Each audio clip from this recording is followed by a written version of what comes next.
The People First podcast is a show presented by people with learning disabilities for our friends and community. We talk about issues that are important to us and interview interesting people to find out new information. This is our way to make a difference and have our voices heard.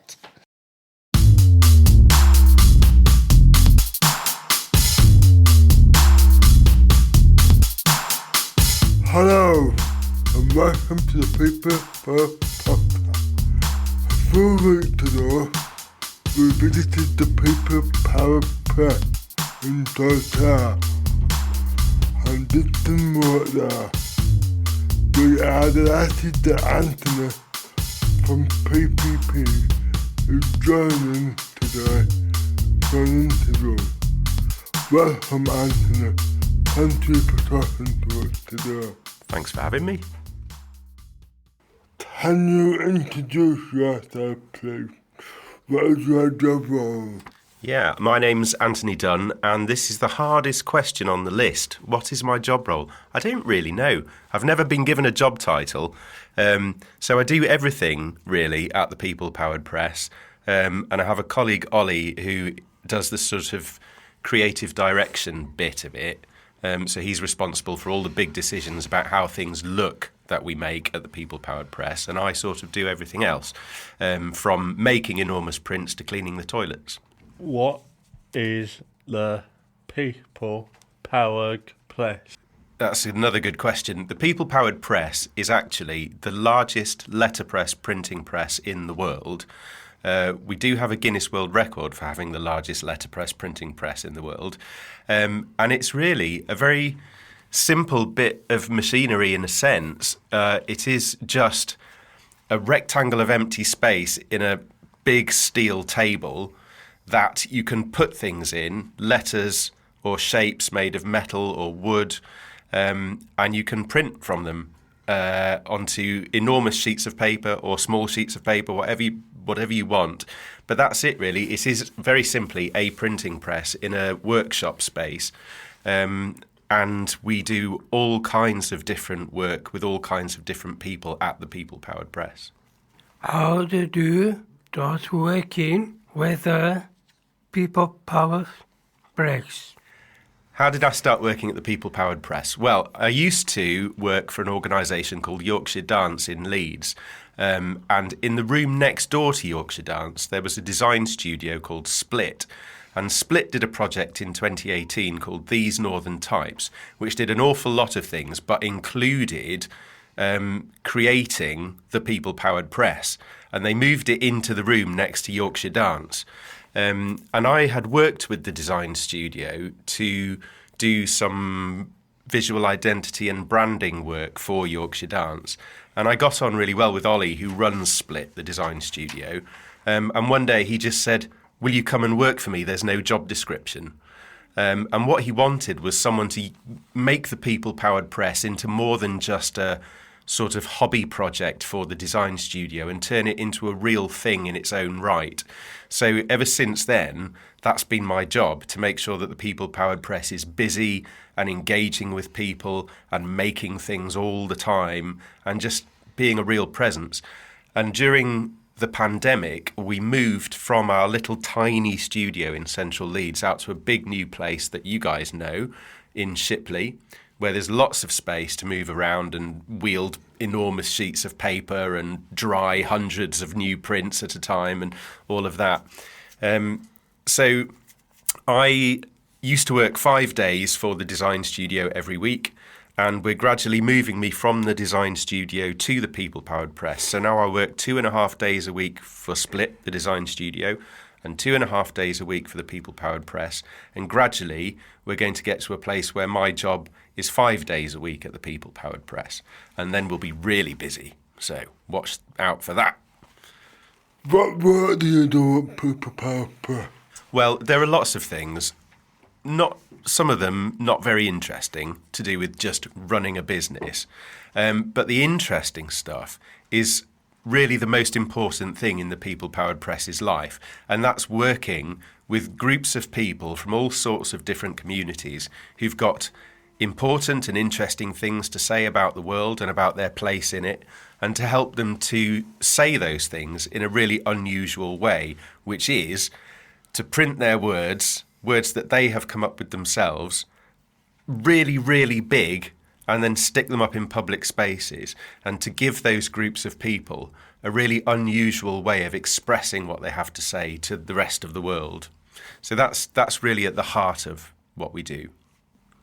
What training or trainings do people need to work at PPP? Well, that's a good question. None, really. They just need to be pretty enthusiastic and tidy. Because it's very easy to make a horrible mess at the people-powered press because, as you know, we use ink, a lot of ink, and we use enormous bits of paper to make enormous prints, and it's very easy to get ink everywhere and make up, yeah, Wayne's nodding. It's very easy to make a horrible mess. So being clean and tidy is quite useful, but otherwise, nothing really.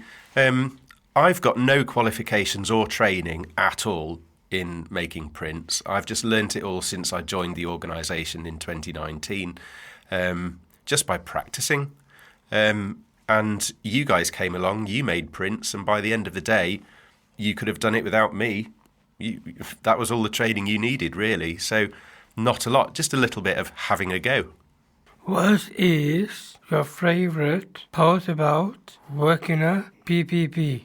Well, this is a very easy one to answer. My favourite bit is when I've got a group in making prints with me, and we've been together for a couple of hours and I've shown everybody how to make the prints, and then all of a sudden they start not needing me to tell them what to do. And it's that moment that just makes my heart sing. It's lovely to watch. And you watch the members of the group take on different roles and responsibilities around making the prints, and they just start doing it themselves, and they don't need me anymore, and they're off. And that is absolute magic. I love that so much. What groups and people have you worked with in the past? What projects have you done? Well, we recently counted up how many different groups we'd worked with from different communities, mostly from around Bradford, but not all of them. And it was well over 100 different groups. And many of those we've done not only printing workshops with, but creative writing workshops as well. So I really have, over the last 3 years, worked with an awful lot of people, too many to mention. But since we're in Keighley, I'll mention you. You came. And we also worked with a group from an organisation in Keighley called Project 6. I don't know if you know them. But they were really, really, really good fun. They came and spent a day printing with me, and they used the worst language you have ever heard. They were filthy and extremely funny, and they were very rude to each other, and they had a lovely day. And it made me really happy to have them in the room. It was just wonderful. So we've had groups from primary school students from Saltaire to Muslim men from Manningham who suffer from emotional trauma. It's just everything in between. One thing I'm very excited about is a group we're about to work with in a project for 2025, the same one that we're working with you on, is from the Gypsy and Traveller community in Bradford. And I've had a workshop with them already, and they were just dreamy. I loved them. They were so nice. So I'm excited for that one, which is coming up again very shortly. What projects have we done? Well, we've done all sorts of different things, but the ones that have really made an impact publicly, the first one we did in 2021, which was called Amplifying Voices, and it involved working with 12 different community groups to come up with some enormous murals, 12 metres wide, and how tall? Two and a bit metres tall. And we pasted them up on a big yellow scaffolding box and left it in the middle of Bradford City Park. for a month. And we changed the mural every sort of week, 10 days. So lots of different murals appeared on either side of this yellow box for that month. And it was the month when the judges for the 2025 City of Culture were in town deciding whether or not Bradford should be awarded City of Culture. So the judges had to walk past our big yellow scaffolding box every day as they went to and from their hotel. So we were pleased with that one. That was nice. And at the same time, we put a mural just outside this building on Lord Street. You know, the black hoardings that are there now? We pasted a mural 12 metres wide there as well. In fact, 2 murals. And because we're in Shipley, once we'd pasted the second one up, we sort of forgot it was there. Because it never got damaged and it never got vandalised, so nobody told us we had to come and mend it. So we just sort of forgot it was there. And we'd intended for it to be there for a month, and it ended up staying there for about 3 months. And then it did get a bit damaged and we had to take it down. But that was brilliant. That was really nice. And that was one that people could walk up to and touch. And it had little signs at the end of it saying who'd created the phrase, and that was the guys from Project 6 in Keighley. So I think people in Keighley felt a real sense of ownership over that one. I think they were quite protective of it, so that was great. And then other big projects, we did a massive exhibition of loads of murals in Salts Mill just earlier this year in Saltaire, and that was on the top floor in the roof space, which is a beautiful room. That was incredibly hard work, but really rewarding, and that was up for about a month as well. And then we did a huge set of letters spelling out the word together, and we pasted them onto huge white boxes and put them in the Kirkgate shopping centre in the middle of Bradford. And we thought they'd stay there for a month as well, and they were there for 9-10 months in the end. And the staff at the shopping centre said they just got very attached to them and they didn't want us to take them away. So that was really sweet. And that just meant that, you know, tens and tens of thousands of people walked past that over the months that they were there. So that was a good one.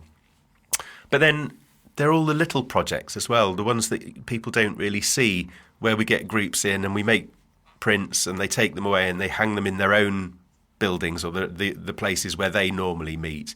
And they don't necessarily get seen by the public so much, but they're still absolutely as important. And so we love all the little ones as well.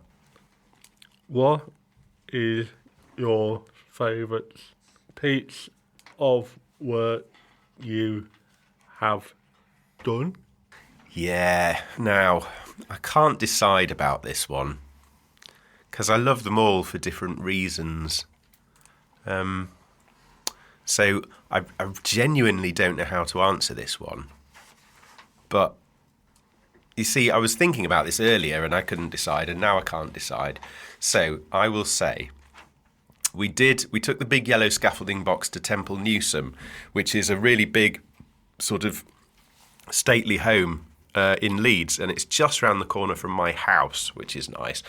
And we put the yellow scaffolding box outside this stately home, and away from the house, the sort of grounds sweep downhill and into a valley, and then up the other side of the valley are trees, huge forest. And you can walk down from the top of the forest. It's probably about 1.5 miles away from the house.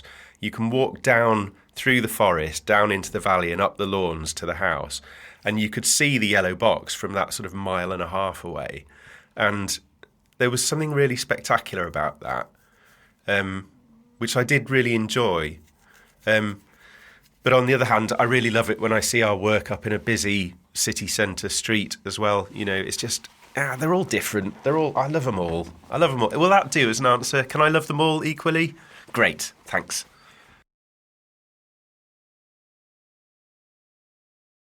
It's a truth subset of press is a world record holder. Could you tell us more? It is true. We have a certificate from Guinness World Records on a shelf in our workshop just above the press. And it's I mean, I always say it's kind of silly having a world record. But it's really, really good as well because it makes people want to have a go on the press, even if they don't really know what letterpress printing is. And getting people to have a go on it is the very reason it exists. So it's been really helpful in that sense. But it was funny. We never intended to build the biggest letterpress printing press in the world. That was a complete accident. But once we had it, and it filled our tiny studio in Leeds and we couldn't move around it, we did think, I wonder if this is the biggest one in the world, because nobody does letterpress this big. So we contacted Guinness and said, if this is the biggest one in the world, would that make a world record? And they said, yes. So you have to have it measured by an independent surveyor using a digital ruler, so, one of those sort of laser rulers to measure it. So we had a whole little ceremony where we got this surveyor in with his digital ruler, and we invited some friends around, and he measured it, and we submitted the measurements to Guinness, and they got back to us and said, yeah, all right, then it's a world record. So it was just kind of weird, honestly. It was a really strange thing to do. Very stressful making the application, actually. For reasons I can't really remember. I just remember finding it incredibly stressful. But then, yeah, we do have a Guinness World Record, so yes, that is true. Are there any opportunities for us to work with PPP in the future? Well, now you know the answer to that because we are going to work together in the future. We've already planned it.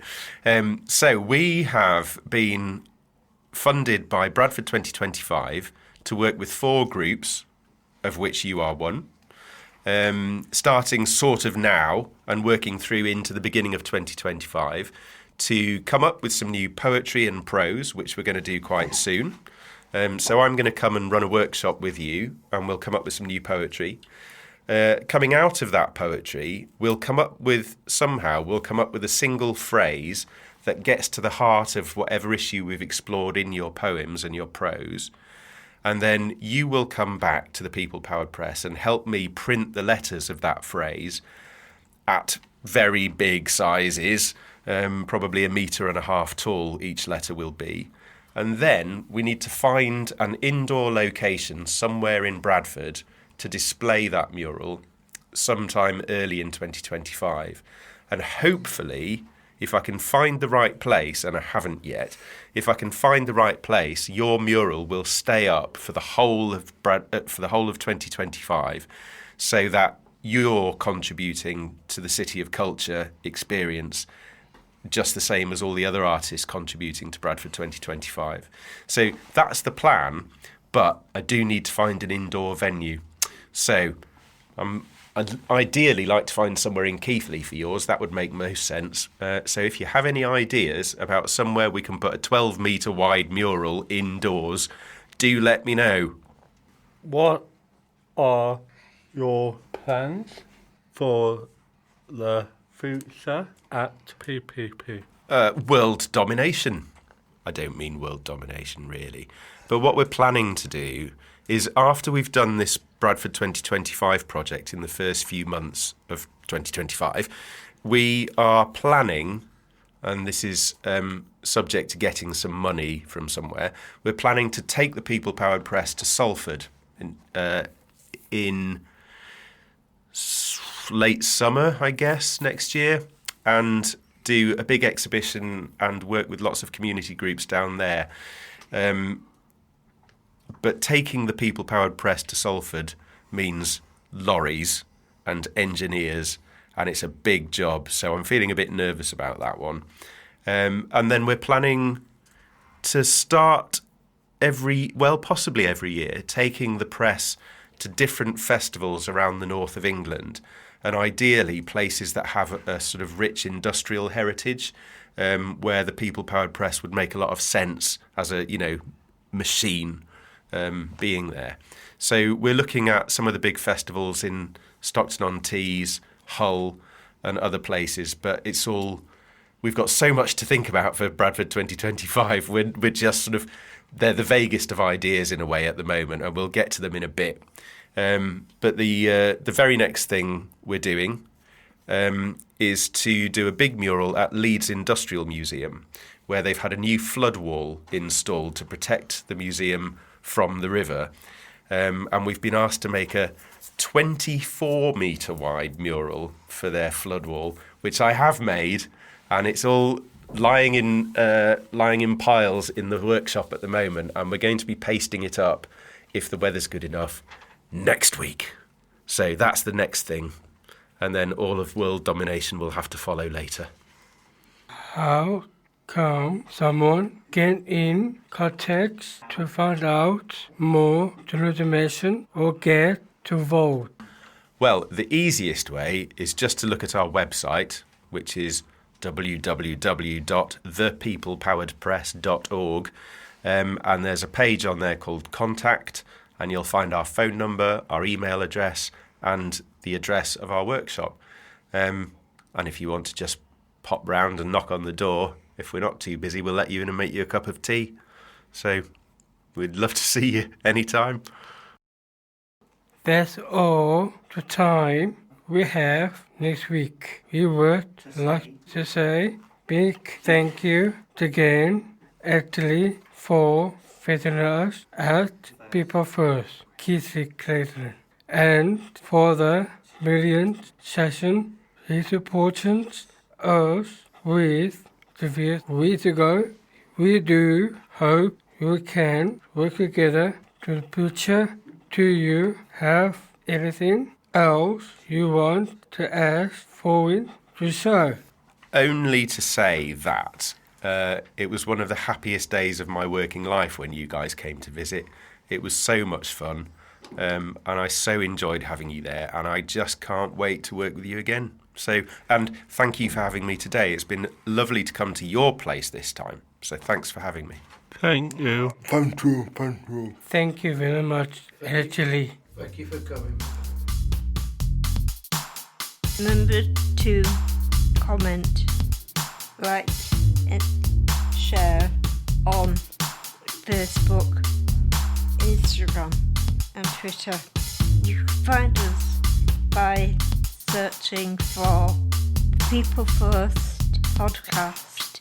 Thanks for listening, and we'll see you next week.